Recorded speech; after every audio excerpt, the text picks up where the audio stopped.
from La Casa de los Lobos, the Pit, here at the University of New Mexico. Let's get ready to rumble!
Shawty, she calling me MVP. I be on time, it's something you ain't never seen before. They call me the Dama, really want my whole team to score. Damn, yeah, too icy, yeah, too clean, yeah, my zone, yeah, 2-3, yeah, got shooters that hit from deep, bust like Giannis, yeah, too mean. Bright lights like we at the garden on P. When you started, whole team walk in me the party. If I can't make the play, I'ma lob it. If you jump, that's right on your head. Had to put him to sleep, go to bed. I'm a star, drop 50 and left. From the logo, like I'm Steph. Put it up, knock him down every time. Going hard like my life on the line. Catch me on the course, I would've down. Never losing, I put it on mine. Had to get out my shell, I've been laying low. They get real when it comes to the playoffs. You fight with me, know it's a KO.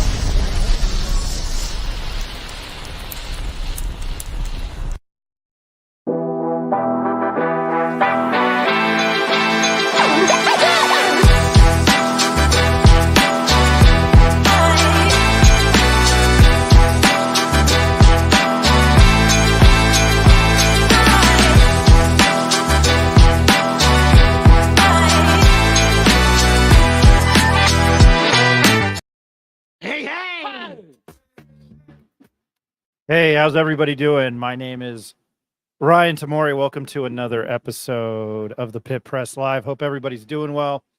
A lot to get to today. First day of fall training camp or fall camp for the UNM football team. Eric and I were out there. Eric was out there a lot longer than I went very quickly for interviews. I talked to Devin Dampier, Christian Ellis, who is a safety, and then we talked to Andrew Henry Ordala, and it's not Dollar Bill anymore because Corey Krosky-Merritt has left the building. A lot to get to. We're going to play some of that interview with Devin Dampier. Eric will be joining us in a bit, get his thoughts on it. It's cool to be back around football, thank God.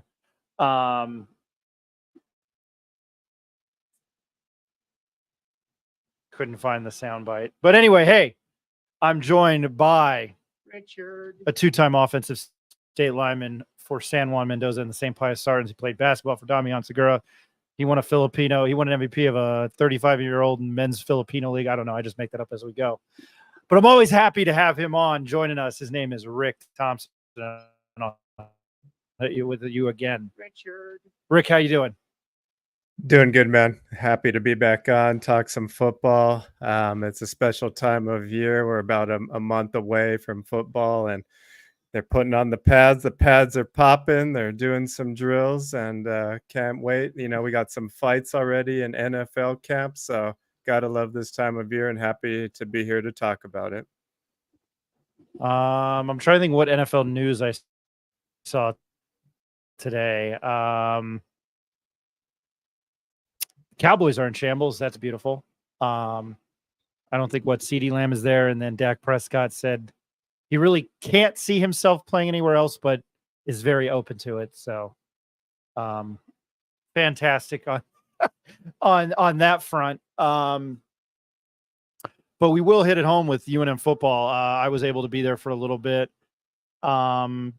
Again, first game, Montana State is a month away, is less than a month away. It's a month away from yesterday. The word of the day is there are two words of the day, and it was culture and identity, and who this football team is. Andrew Henry mentioned it. Bronco Mendenhall mentioned it. Devin Dampier, I believe, mentioned it, and Christian Ellis mentioned it, who this team was going to be.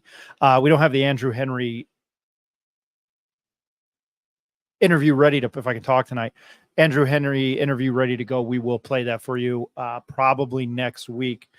Rick, you played football. I geek out on it. I love the history of it, but as I always say, I don't know the X's and O's of it.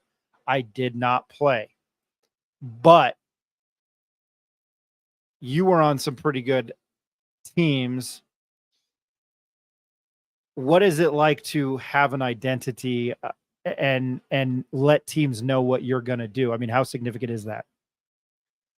Well, when you're in this type of camp, like Coach Mendenhall said today after practice, they know what their culture is, but they're still building their identity, right? And a lot of that doesn't come out when you're having in their practice scrimmages or going offense for scout defense or whatever the drill is. And that identity really comes out more in the game, after some game experience comes through. So I think it's going to be an evolution of that identity. They have a picture of what they want that to be, and they have, their resources, which are the players, which I think can get them there if everyone does their job. But this time of year, all the players and coaches should be excited. Guys are ready to hit. There's going to be some real competition going on in practice because guys know this is where they earn their spots, and this is a wide open roster pretty much as far as I'm concerned, outside of quarterback and probably some spots at the skill positions in secondary. So I think it's just going to take some time for this team with all the new faces. But I think they're going down the right track because if you listen to all the players, whether it was at media day or the interviews today, they're all preaching the same message. And it's that consistent message of earned, not given, that we're going to hear a million times. But so far, it sounds good, man. What are your thoughts thus far? Andrew Henry was really awesome to talk to. Yeah, I guess. Can you tell anything about this team so far? Well, I will say this. So Andrew Henry was cool to talk to. As far as what this team is, I'm going to say it again. I don't know. I have no idea what we're going to get on August 24th. And as we have been preaching on this show the last few times, that they are a 7.5 point underdog to FCS Montana State. I was looking at trying to find a line tonight to see, maybe making that bet right now. I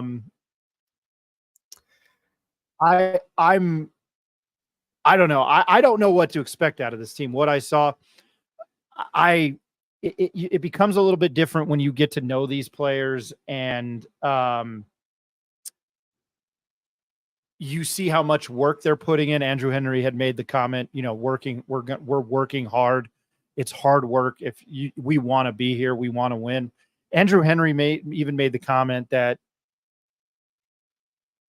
he wants to be a part of the reconstruction, the rebuilding of this program, which you don't often hear. It's kind of win now and don't care about the past, don't care about the far distance future. The one thing I will say is, and it's not a knock, I stood next to, we mentioned UNLV. I'm going to bring up that linebacker again, Jackson Woodard, preseason defensive player of the year in the Mountain West, 6'3", 225. That is a big boy. Hamad, the gentleman from Boise State. We talked to Jack Howell from Colorado State. Brandon Traeger from Hawaii is a pretty big dude. One of the guys from Fresno State was huge. The transfer there from USC, Corey Foreman, who's at the D line. What bothers me about UNM is probably their size.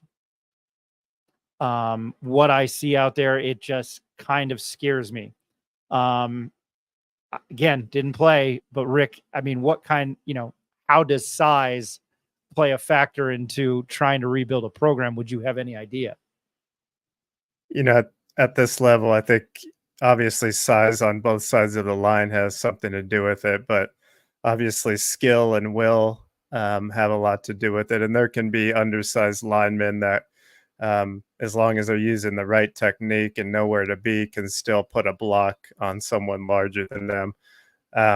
But once they match up against, like I mentioned last night, the likes of Arizona and Auburn, that's a different class of talent, a different class of recruit there. And we're going to see that definitely on the line. There'll probably be a little difference in speed in those games, but I still think UNM can hang around as long as, they don't commit as many turnovers as they did in games last year. And I know we're going to touch on it probably a little later here, but they also led the conference in, I guess, special teams yardage in the wrong direction. They were last in whatever special teams stat they keep for yardage, and they just hired that new coordinator today.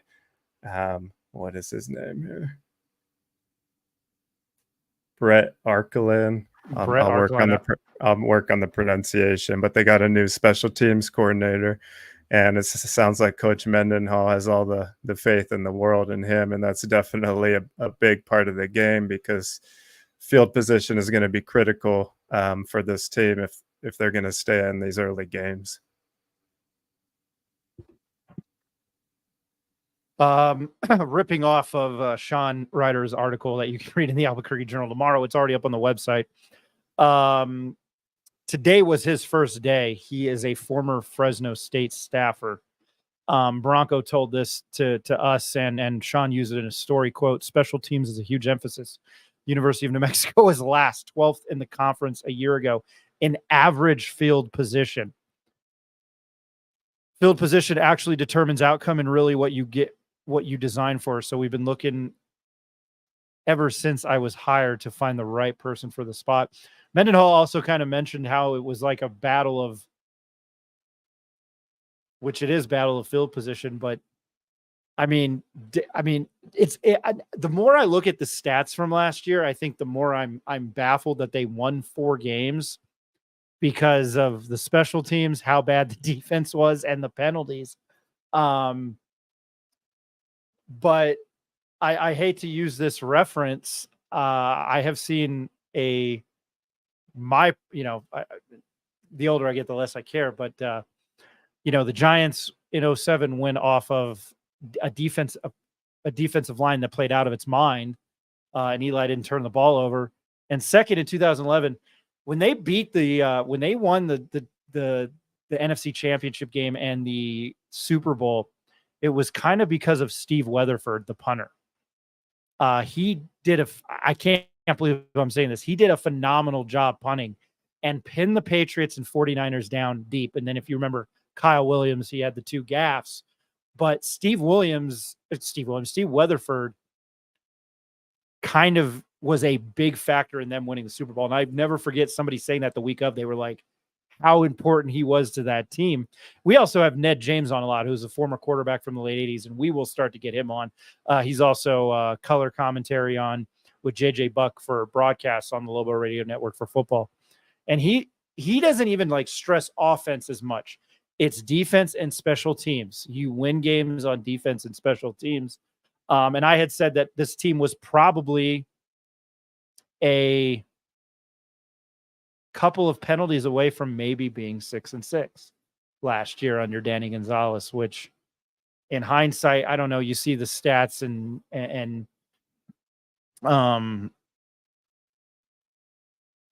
I don't know, it just kind of blows your mind. We talked about identity, Rick, and I'm not trying to circle back, but experience into a factor with this team. There's a lot of new players, and I don't know. I keep saying I don't know because I don't know what we're going to get out of this team. I think there's a real possibility it could be 0-12, and it could be 7-5. I do not think they are beating Arizona, and they are not beating Auburn. And I know people are going to throw, well, New Mexico State did it last year. Well, I bet Auburn's got that circled. Hugh Freeze and Auburn have that circled for the fact that they don't want another team from New Mexico to come in and beat them. But Rick, how important is experience to you as well? It's huge because building that chemistry so you don't have to be guessing where your other teammates are. And football is a great sport, probably the greatest sport, because it's one of the only sports where every player has to move in unison and do something at the correct time. And if one of them doesn't, then the play falls apart, right?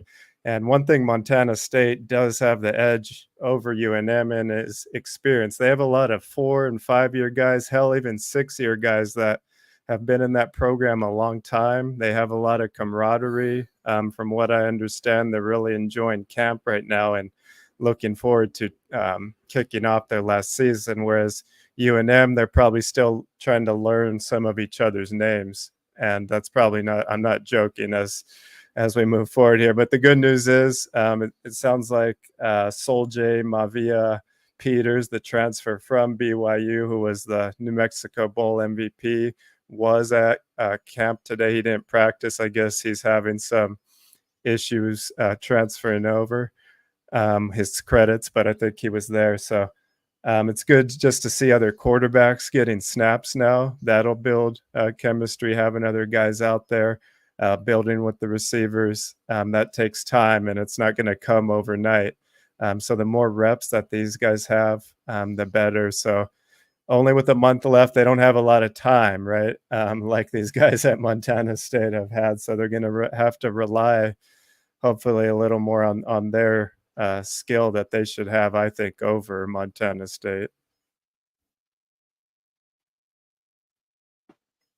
You know, I'm not going to sit here and pretend. I like watching FCS. It's a gambling thing, and again, I like a lot of the history of a lot of sports. I won't sit here and tell you I know much about Montana State. As I mentioned last night, what I do know is Montana's good. They're good. You know, you think about the North Dakota states and the North Dakotas of the world. Idaho was really good last year. I mean, football in Idaho is, you know, it's a different beast. I am going to welcome my business partner to the show, Mr. Eric Moulton. He was there today. I'll get a few questions out of him, few answers for questions I have for him because he actually saw some of the practice. Eric, how you doing? I'm good, man. Sorry, joining the party late on dad duty, but no, what'd I miss? You made it to your we're third talking job. about identity. Yeah. Identity. Yeah, that word was referred to a lot today. Accountability was another one that I heard a lot of. Discipline is what I kind of saw on the field, though. I mean, I played a lot of sports growing up. Rick, you played a lot of sports growing up, and just the way these guys kind of carried themselves on the practice field, kind of sprinting between drills. They had all their helmets lined up, all facing the same direction. They were all wearing the same exact thing, but none of the guys were wearing numbers. They're all having to kind of earn their number. They just had names, the nameplates on the back of their jerseys. Yes, sir. No, sir.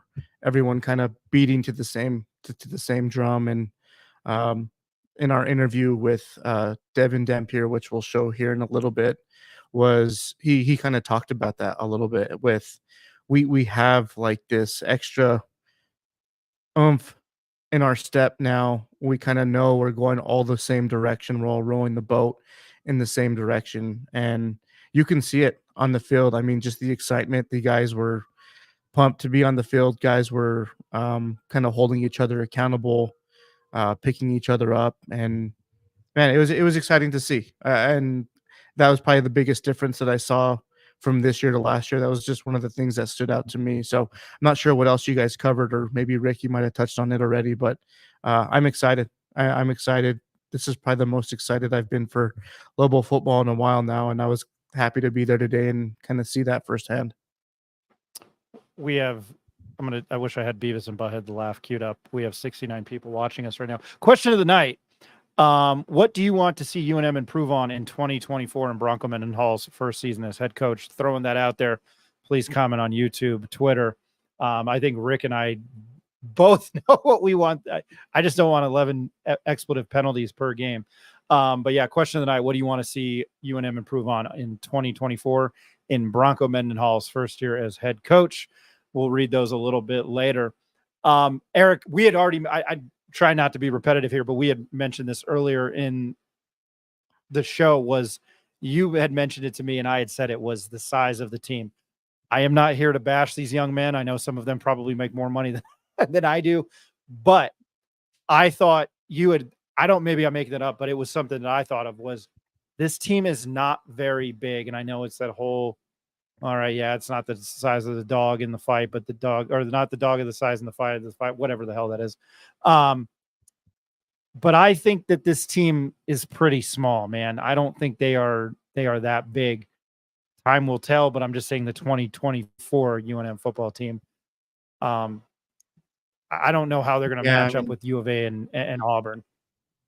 You beat it with movement, man. Fast guys, linemen that can pull, guys like Devin Dampier who can escape the pocket, buy you extra time, get up and down the field. I think in an interview where I forgot where I had heard it, but it was someone had made a comment about like Devin Dampier is just like this weapon that they could have or use where a play breaks down, but this guy can go for 30 yards easily. It was in the interview that Ed and Nick did on the high school show with Heath Ridnour. Yes, yeah. He was just one of those guys that like broken play, pick up the ball, go 30 yards.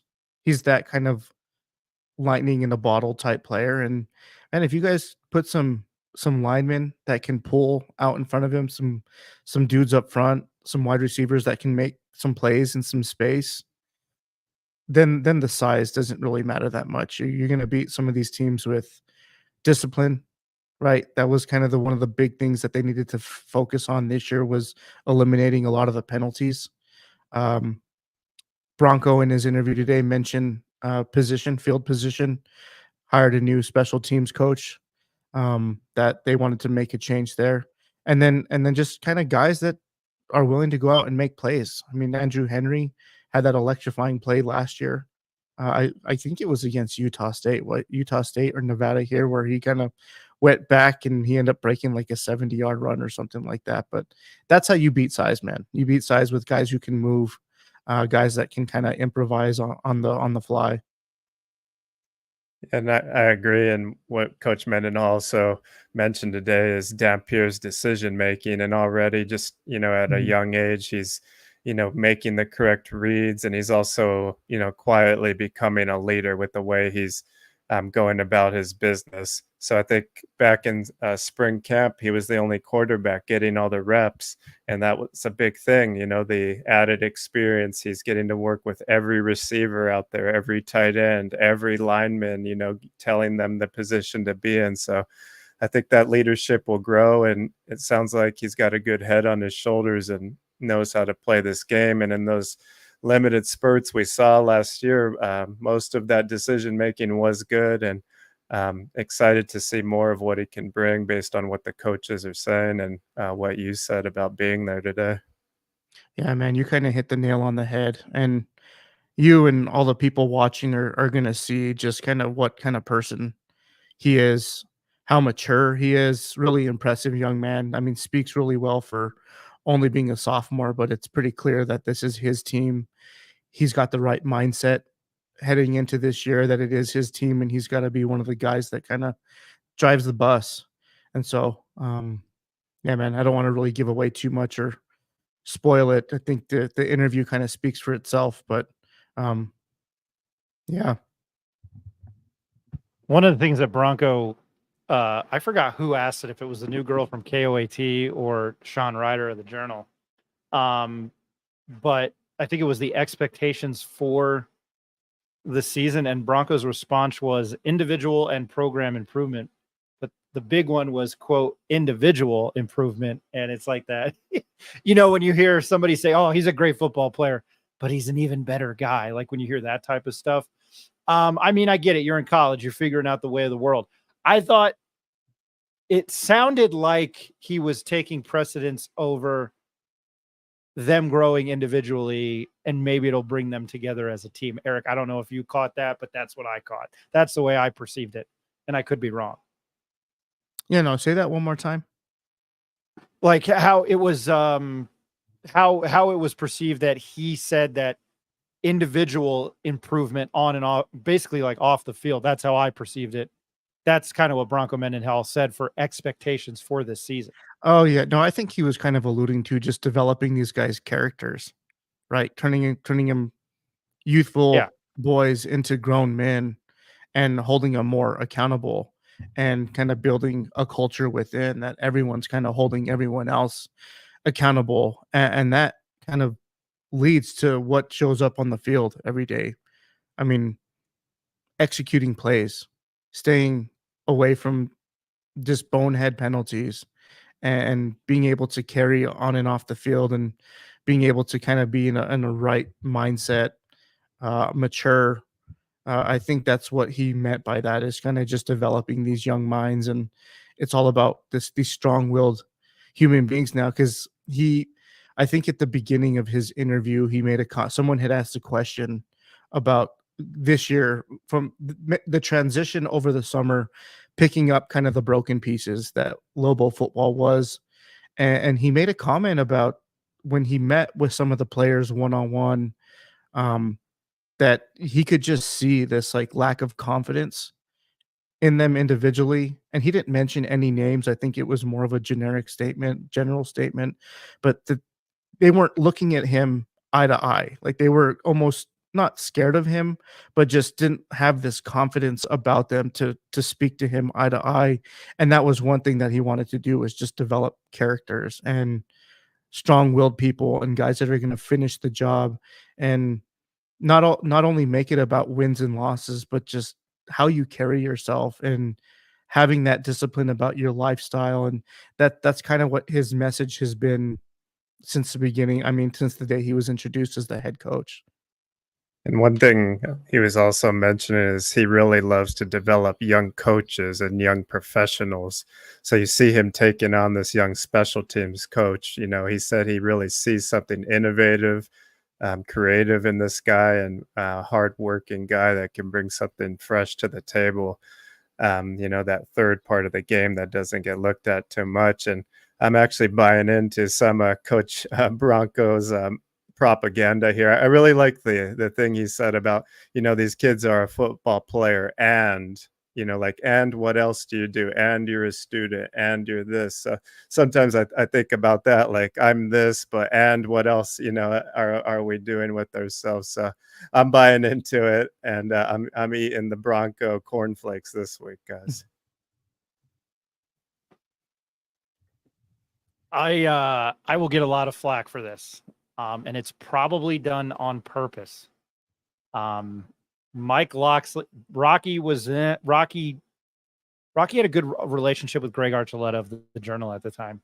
The Mike Locksley plane exploded so fast that every kind of press conference was entertaining.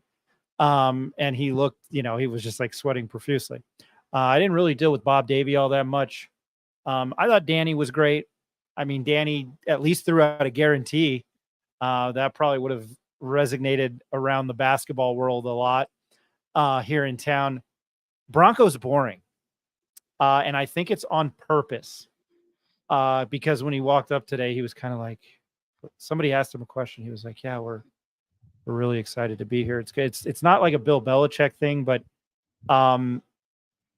to people who pursued a career in reporting media, it's like, come on, dude.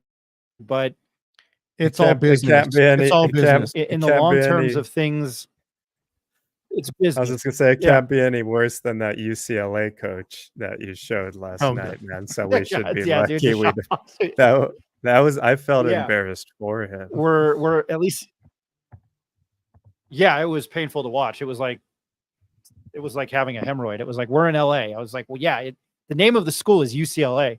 I kicked that off last night. If you haven't seen that, go check out Deshaun Foster's introductory pen. Not only that's their first like hoorah in the Big Ten, and that's what that was.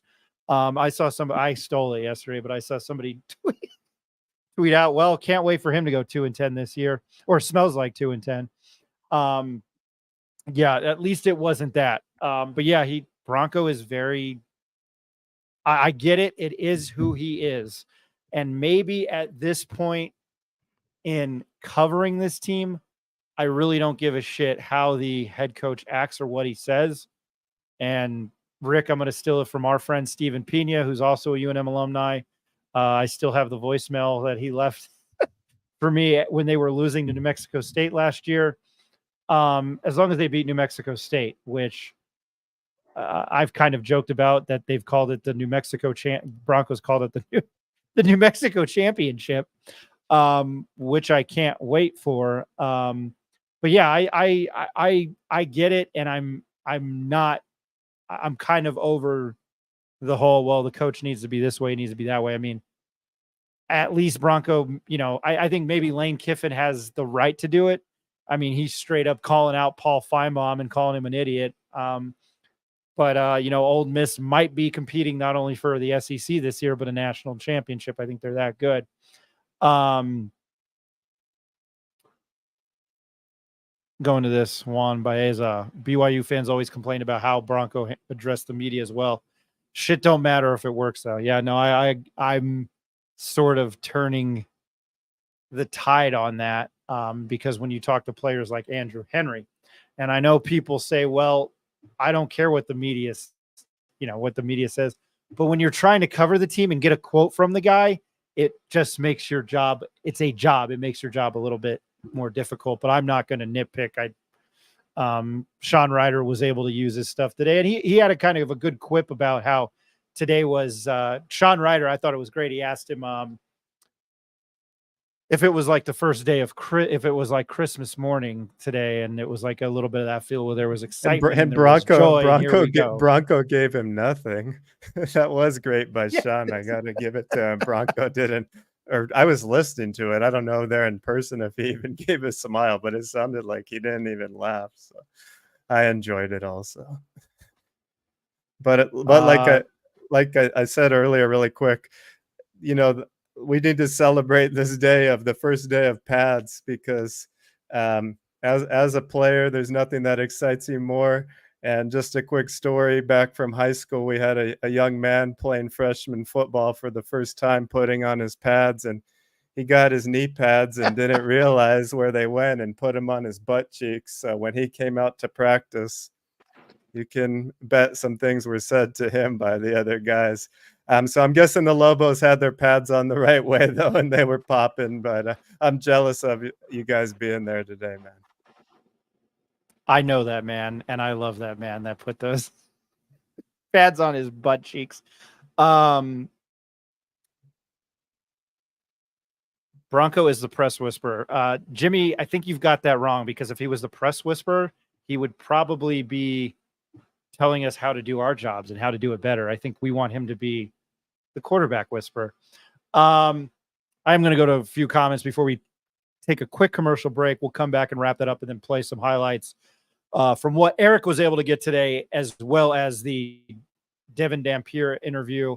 I'm excited to listen to that again. But, Eric, quickly, we talked to Christian Ellis, who's a safety. We were hoping to nab Tavian Combs. I thought Christian Ellis was great because we said we're from the Pitt Press, and he went the Pit, not the Palace. So, which is one of the Antonio Brown songs, which if you haven't heard Antonio Brown's catalog, it's fantastic, including his hit A Whole Lot of Money, which he doesn't have now.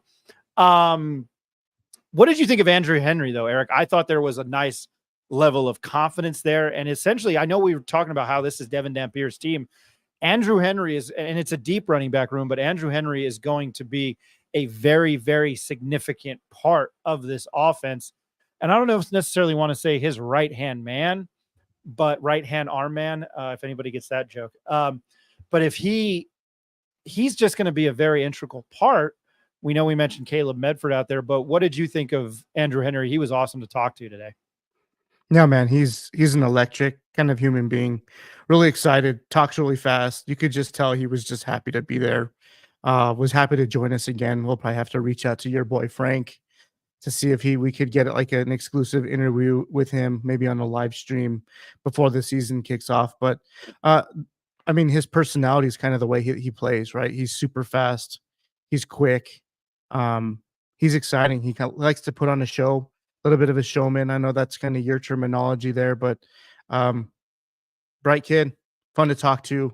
Uh, really excited to see him I made a comment to him. I was just really excited to see him get more touches this year. There is no more Bill, right? There's no one kind of in front of him. It's kind of his running back room now, and he's one of the older guys on the team now. So I think he's kind of uh what's the word I'm looking for? Really kind of owning that leadership role within that room, within the whole locker room. So he's just very loud, outspoken, but he's got a good mindset about him too. Very confident, but thinking the right way about things too. So, and really, man, these guys just want to win, and he wants to win a championship, and that's kind of what they keep pushing forward. And I don't know how far fetched that is, but if they're kind of thinking that way, and Ryan, you and I talked about it when we were walking out of there, just like, man, these guys believe that they can win, and that's a dangerous thing for a lot of teams that might have overlooked them based off of last year results with a team that you kind of underestimate a little bit, but they believe that they can come in and whoop your ass. Like those are the teams that actually make statements and can get on a run. I mean, they've got talent all over the field. It's really just about putting it together, executing, avoiding mistakes, and playing with a high level of discipline. And I mean that you could just tell that Broncos kind of got its fingerprints all over this team. Yeah, I haven't seen in the 4 or 5 head coaches I've covered at UNM football. I haven't seen. I don't know. There's a huge distinct difference between and this isn't meant to be, racist or racial or anything, but when you're there's a disconnect between an older man and the young guys he's with, but yet they're all buying into it. And I think that's awesome. But there to me is like a real definitely polar opposites between what Bronco Mendenhall brings and what the players bring. I maybe got the sense from what Danny was trying to do was maybe be their friend. I don't know. I could be wrong, and Danny might tell me different, but he's still the head coach. Yeah, Andrew Henry was great to talk to. And Christian Ellis was phenomenal too. Because I've never really gotten the Mike Locksley years. I don't know if those guys cared. It was really weird. We're going to take a quick commercial break. We'll come back, talk a few other things, Lobo football. I don't think we mentioned UNM basketball once on this show. That's probably a first. We'll take a quick commercial break. We'll come back. We'll play that Devin Dampier interview, hit on another things, Lobo football. My name is Ryan Tamori. This is the Pit Press Live, and I'm joined by Eric Moulton and Rick Thompson.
Welcome back to the Pit Press Live. My name is Ryan Tamori. I'm joined by Eric Malton and Rick Thompson. We're diving into the first day of UNM fall camp, Bronco Mendenhall's first year. I'm looking at some of the comments. Nick, just win, baby, win. I believe it's just win, baby, but I understand what you're saying there. I'm going to do some research on this. This I missed. I apologize. Did y'all see the article? Y'all see the article about the 29-year-old player they got? He's an ex-Special Forces bomb specialist. Crazy part is that he's still got 3 years of eligibility left after the season. Rick, did you see that? I missed it. I apologize to our listeners. I have not seen that one yet. And No, tweet it at us. Tweet it at us. Would like to check it out. The only other, I guess, player relevant news that we had was Isaiah Jones, 6'4" receiver transfer, is now transferring out. He was a transfer from Syracuse, and he was not listed on the Lobos roster any longer as of today. I didn't see that one either. Yeah, I heard that. Or actually, Rick had told me before we went live, and I was trying to read through Sean Ryder's story because he's there a lot more. I'm going to do a first on this show, Eric. I want to thank, what is his title? As I look it up. Associate AD of Communications, Mr. Frank Macagliano. Thank you for being so accommodating today. We do. For as much shit as I do give you, I do thank you.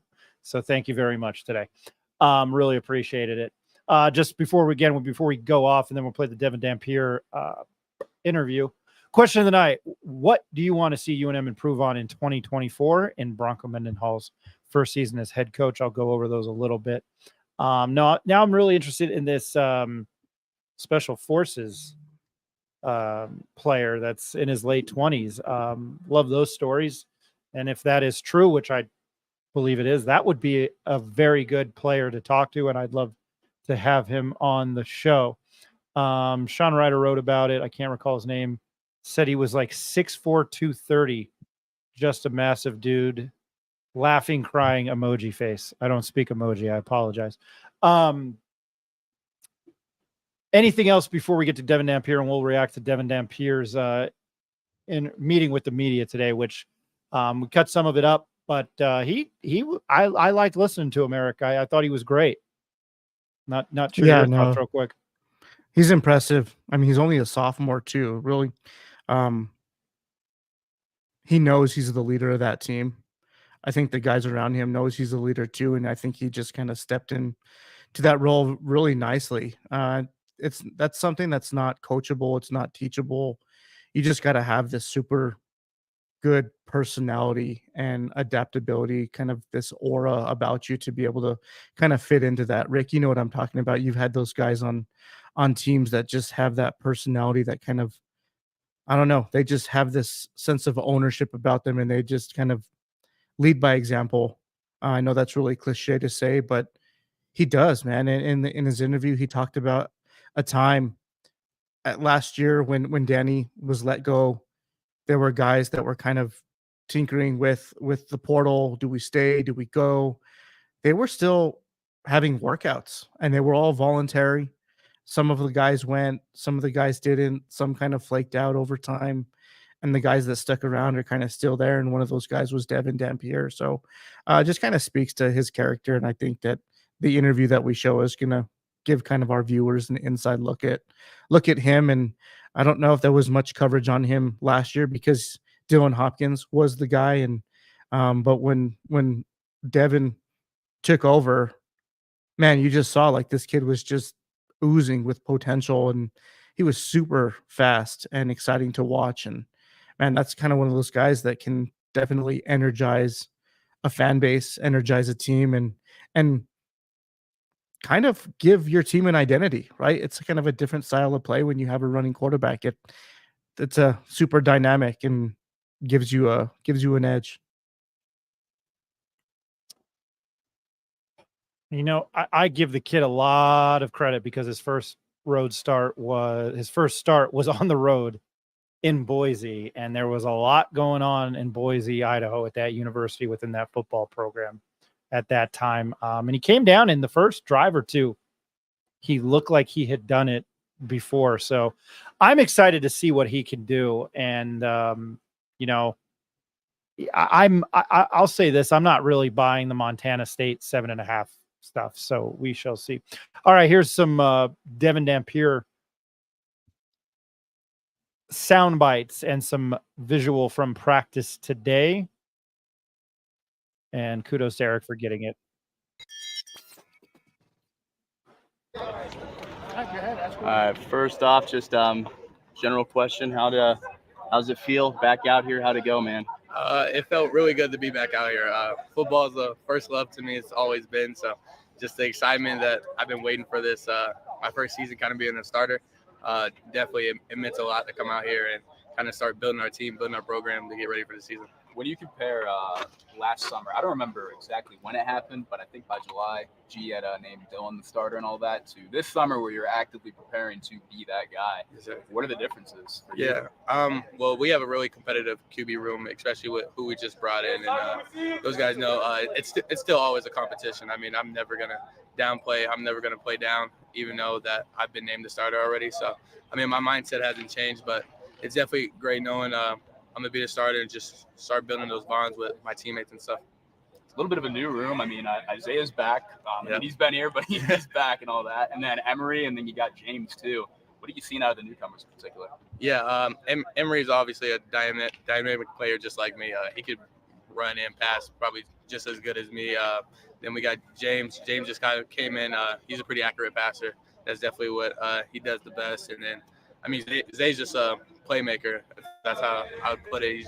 He knows he's been in the game longer than all of us. He kind of seen college more than us, so he has a really smart brain when he's dialing up things. Just talk about, obviously, 60 new players on this roster, dude. It's a whole new deal.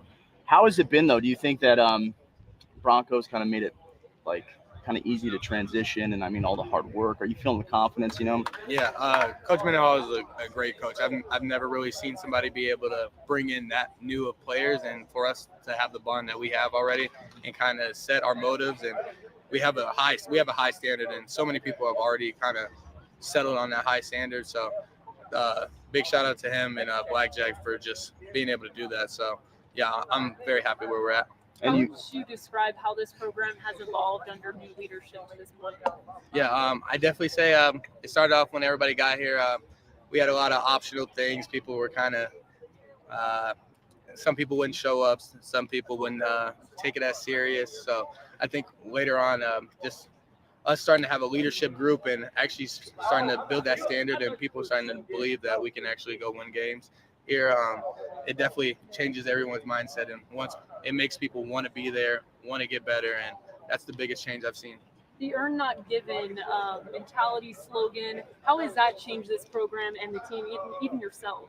Yeah, I like that the most. I think that's what we live by, earn not given. I think it truly gives you great feedback on who you are as a person and kind of where you stand among other people. So I think it's great feedback, and it's just it's more rewarding when you truly work for something than for it to just be given to you.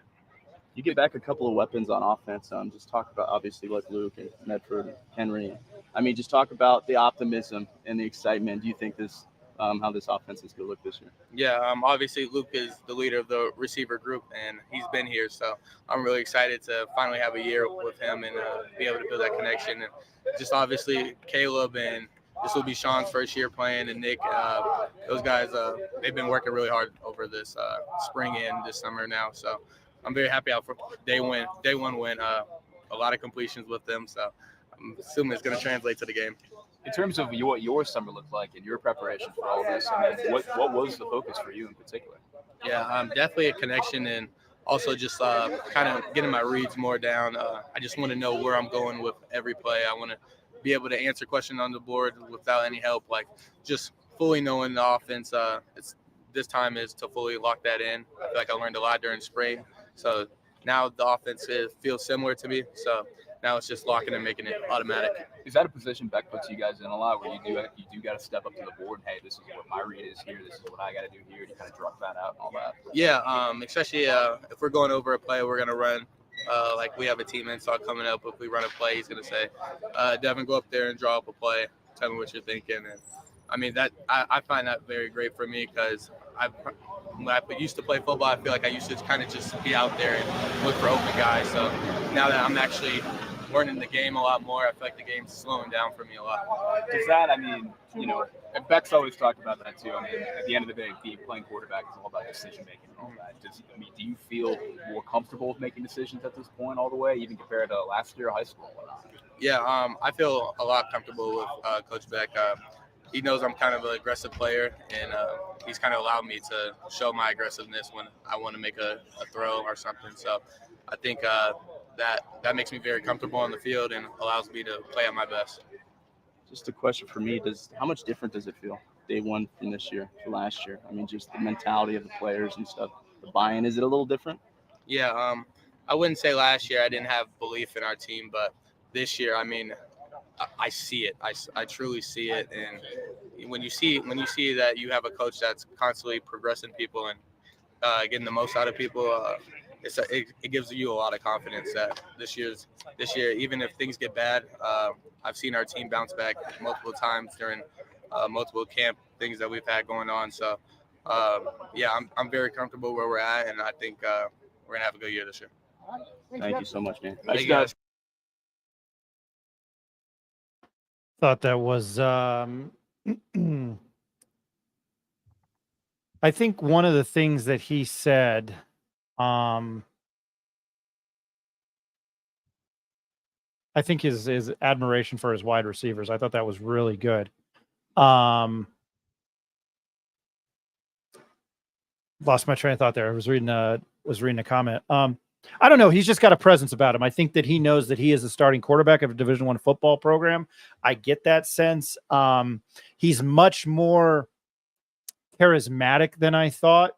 I feel like he knows it's his team, and be nice if he could stay here and get his degree here and play 3-4 years for this team. I think that would really be a positive for this football program. Obviously, you had an All-American honorable mention last year in Ja'Cory Krosky-Merritt, aka Little Bill.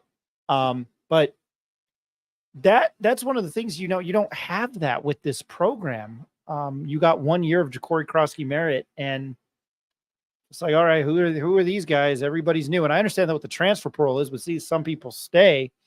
Penix probably won't be remembered for going to Indiana, but Washington, things like that. Rick, when you heard that, what do you think? You hear, like you said, the confidence in his voice, already at, what is he, 20, maybe 21 years old. I can't imagine what I would be like in front of a group of reporters in my face, asking questions every day after practice. So he's obviously carrying himself like a leader, like you said. He's buying in like the rest of the team is, and they're buying into the message and the work that the coaches are putting them through. And, Mendenhall has mentioned many times that it's a harder camp than most players have gone through. And to his credit, no one left during the last transfer period. And I think Andrew Henry early on in the early transfer period was contemplating leaving, and after spending time in Coach Mendenhall's program, obviously he's coming back. And I think the other players, around Dampier are going to have to empower him, and they can't just rely on him too much. And I think that's going to be important because, I think he's, going to empower them and be looking for these other guys to make plays, just based on the way I'm hearing him speaking. And really have high hopes for him, like you guys are saying. I thought it was pretty funny that we all asked for him. I kind of figured that once he was brought up to all the media members, and there were a lot there. It almost felt like a little bit of a mini basketball for what this town is, press conference. Jared Chester getting in those questions. When he asked that one, he's our boy. I love him. And he was just like, I got one for me. And it's like, Well, we can use that audio, Jared. So, touche. Eric, what did you think? And I kind of gave you my thoughts before we even played that video, but yeah, I think Yep. he's kind of way beyond his years a little bit, but I think he's approaching the position really kind of encompassing the role of a leader. He's everything that you want in someone like that, a locker room guy, right? Um, super bright, really smart. I think we're just kind of scratching the surface here, tip of the iceberg. If we get any inclination of what he was able to do last year and get a little bit more this year, then I think, and having him a whole season, um, man, like really the sky's the limit for this guy. I think one of his things was really just he has all the physical attributes. He's super athletic. He's super fast. But really, at the QB position, it's really about sitting back, being able to identify defenses and identify when they're trying to mix it up on you and make sure that you're in the right play call and making changes at the line. And that's what he talked about in the interview, is working with the offensive coordinator. Of he wants to know all those things. He wants to know where he's going with the ball before the ball is even snapped. Right. And then if he sees something change last minute at the line, then he knows what his plan B is going to be, and he knows how it's going to happen before it even does happen. Right. Like all the great quarterbacks in college football and in the league and in the Hall of Fame, those are all kind of the things that they were really good at. They were seeing the game in this slow motion setting before the play even happened. And I think that's what he's trying to kind of progress towards. And he's just got he's got a really good mindset about him, and he's just kind of willing to put in the time and sit back and do it. And he's also, like you said, really charismatic and a likable guy. Fun to be around his teammates. You could just see his teammates kind of going around him. So just, yeah, I think he's a perfect fit. And then going back to what Ryan mentioned, it's maybe it's all good timing that the 505 is seeing record numbers, because Devin Dampier is going to be one of those guys that I would like to see get paid and stay here long term, because he's only a sophomore. He's got plenty of upside, and he's the right kind of person that I think this fan base can get behind. Can you guys Yeah. give any more insight about what the offense looked like out there from those video clips? And great video, by the way, guys. Is it looked like most of it was coming out of the shotgun, a lot of clapping motions like we've seen a lot of college offenses do, RPO action, play action out of the shotgun. All of it was shotgun. Was it all shotgun? It was all shotgun, and it was really hard to follow because I think all three quarterbacks saw action today, right? And they were like in and out of drills, and they'd run one play and then they'd rotate in the next, kind of the second string. But yeah, everything for the most part looked like it was out of shotgun. There was also a lot of pre-snap motion in the backfield, wide receivers kind of coming across, kind of snapping the ball before they're even able to come across, but kind of hitting them on a flare out to the flat area. So like, to me, it's kind of one of those high flying offenses, right? Like they've got a ton of speed on the end. So they've got Medford, who's 6'4", probably looks bigger in person when you stand next to him, that you can kind of throw the ball up into the corner of the end zone. But you've got guys like Wysong underneath. Yeah. And then I forget the other transfer that they got. He came from Illinois. Yeah. Another speedster. You could just tell that they want to get these guys the ball in open space and get it to them early. But they also have some guys that look like they were some deep threats. That one video kind of in the middle, that highlight that Devin Dampier was kind of able to hit him. But a lot of those throws were quick, though. You could tell like they were 1, 2, 3 drop step passes. They're trying to get the ball out of his hand. And if the read's not there, then he's definitely got like the ability to get out of the pocket. And that's where I think he's going to do most of his damage. Yeah, I didn't see it. Eric did, but just looking from I was wondering about that. Just looking from the video clips, it looked like it'd be a lot of shotgun, but I don't know. I it's going to be different than Danny's offense, right? I think is what we've heard. It's going to be. Yeah, so well, they ran the ball a lot with Bill, right? It was a lot of ground and Yeah. pound with him, and man, he was super punishing and fun to watch. But I don't think that they really have the personnel to do that. That Andrew Henry's, like I said, lightning quick, but he might be 200, 205. I couldn't even tell you. He's not a very big guy, but he's definitely going to be a type of guy that beats you to the edge and gets around the corner.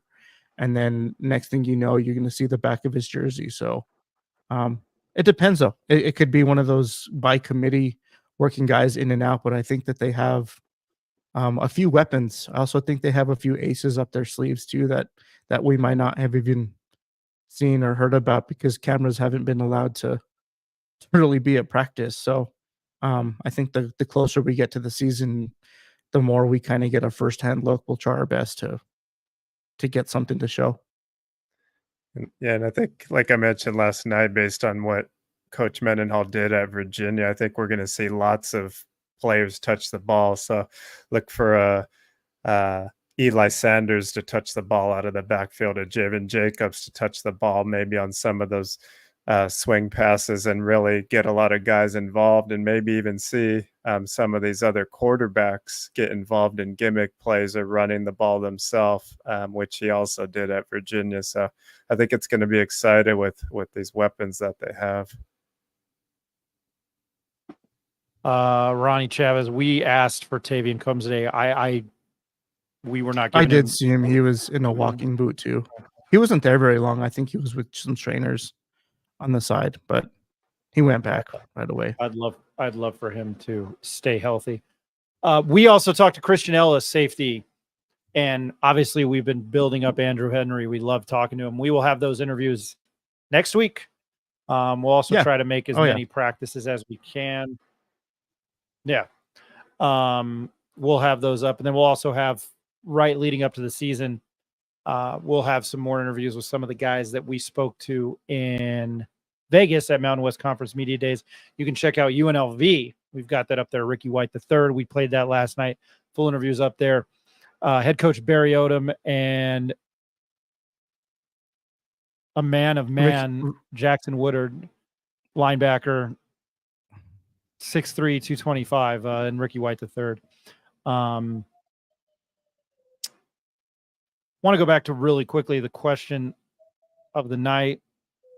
What do you want to see UNM improve on in 2024 in Bronco Mendenhall's first season as head coach? I just rapid fire with you guys, and I'll read some of the comments that we've got. Rick, I'm going to go with you, and I think I know what it is.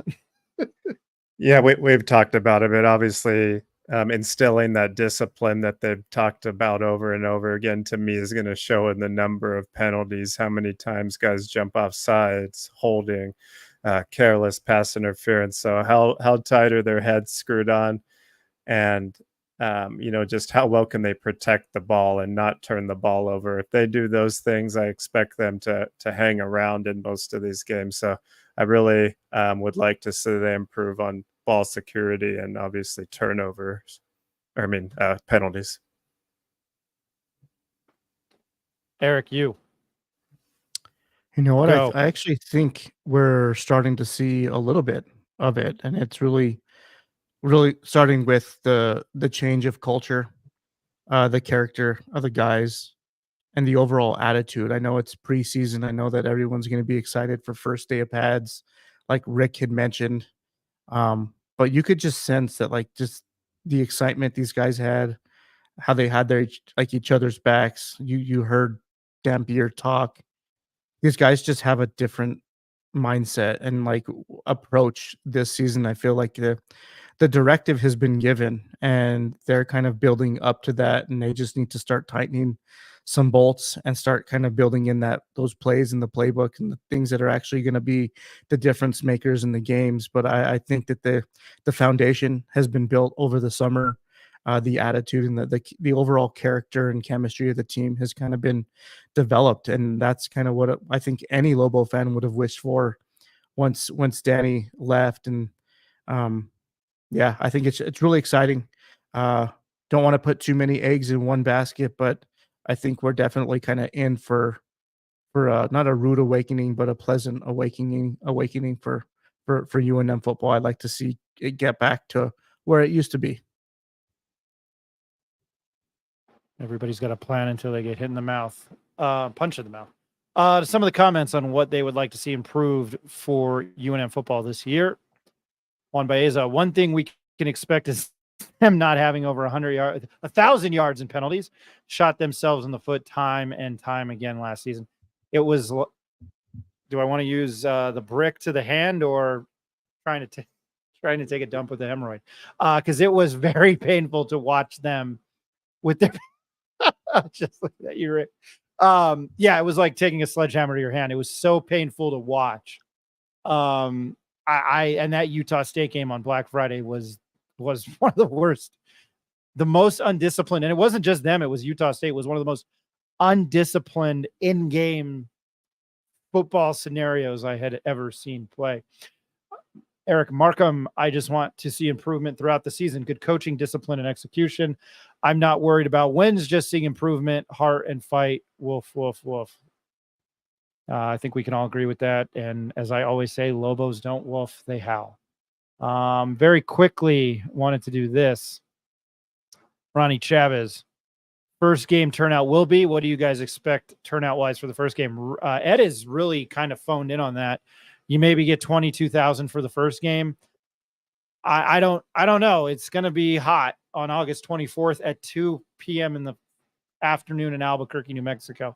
I'm going to roughly say maybe about, because it's a new head coach, maybe roughly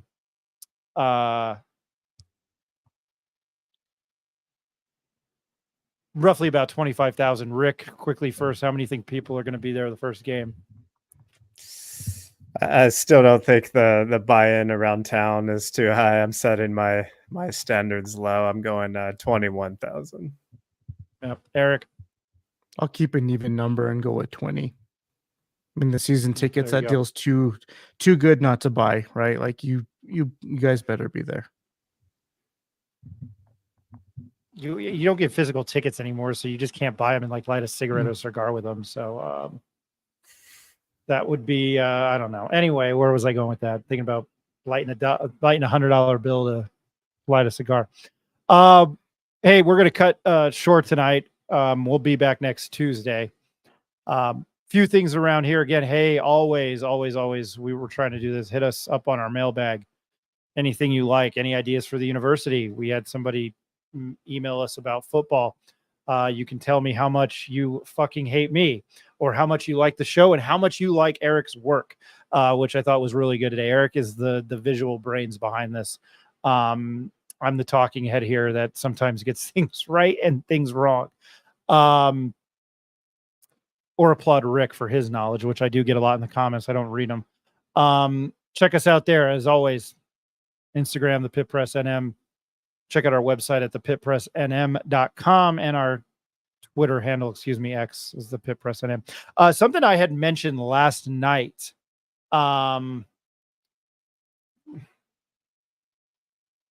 Yes, Dave.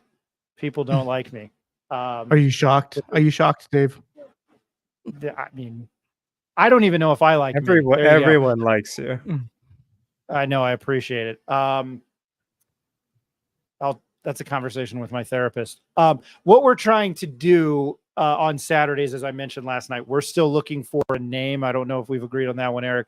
But 9 a.m. every Saturday, we hope for about an hour to give you game day coverage of Lobo football, as well as hit on big games around the Mountain West Conference, and then big games around college football. I love college football. I'm a college football fanatic. I have not put down EA College Football 25.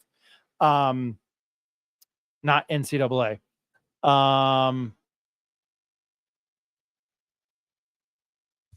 This is accurate. That is correct. My mom doesn't like me. So yeah, we're trying to do a show on Saturday mornings at 9 a.m. all college football. We're thinking of a name. We've floated around an idea of the Morning Howl, which is better than Morning Wolf. So maybe that's why I will. Maybe I do like that. But Ed had kind of thrown out an idea that maybe, you know, one of our listeners, as I call you guys the usual suspects, throws in a name. We'd appreciate that, but we are hoping to start that show on August 10th. I don't know what we will do on August 17th because that will be the last fall practice media members are available to, leading up to Montana State and the, you know, that season home opener. But I'm very excited to do it. We're trying to have as many guests as we can on, and over the course of the next month, you know, this is the last full week. Next week at this time, it is August 1st, and then we're really getting this train rolling towards football season.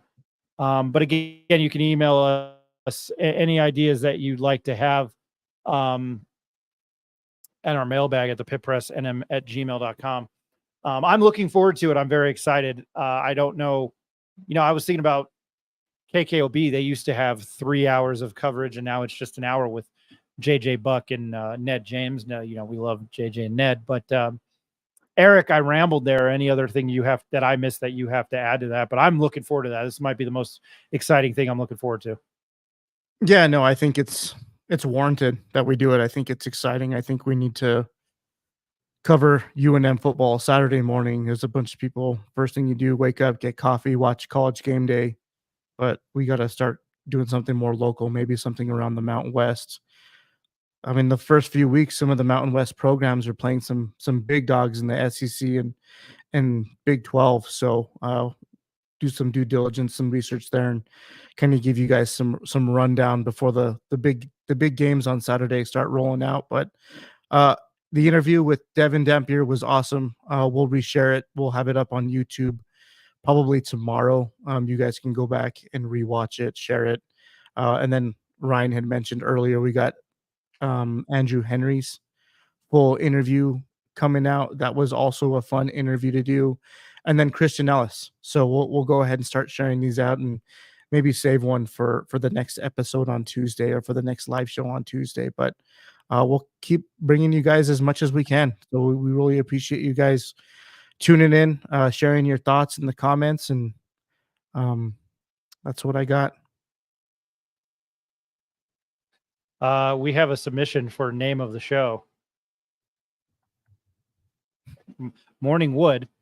I don't think that would, I piss off UNM enough. I like it, but I don't think that would sit very well with UNM. When I was in middle school, we used to say a prayer every morning that God is good. God is great. We thank God for our morning wood. So imagine that at 12 years old. Two much better comments. Here, I'll go with this one. David Fresquez, thanks, Pit Press. Keep up the good work. Keep up the great work. Not as great as that Nuggets second half. Melissa Cineros, great coverage of Lobo football. Dev's interview and wide receivers mentioned on day one of camp is excited. We appreciate that. Once again, check us out on Twitter, X. Please like and subscribe on our YouTube channel. Once again, we really appreciate everybody that listens. I do. I'm just devil's advocate. And it gets me in trouble a lot. We really do appreciate our listeners. This is why Eric came to me and why we have tried to build what this is. And we get a lot of coverage for, as I say this, we get a lot of coverage for UNM basketball. Our numbers, our viewership was higher than I had ever imagined for this niche and in this city. And I'm hoping that we can talk more Lobo football. As I've mentioned on this show, at one point 20 years ago, I lived and died each week with UNM football, and I was a bigger UNM football fan than I was as a basketball fan. And then I worked at the Daily Lobo, and my opinion changed on everything UNM athletics. But anyway, hey, we appreciate you listening. My name's Ryan Tamori. For Eric Moulton and Ricky Thompson, Richard, we appreciate you guys listening. We will talk to you next Thursday. I always forget where this thing is, how to close the show. All right, everybody have a great weekend. We'll talk to you next week.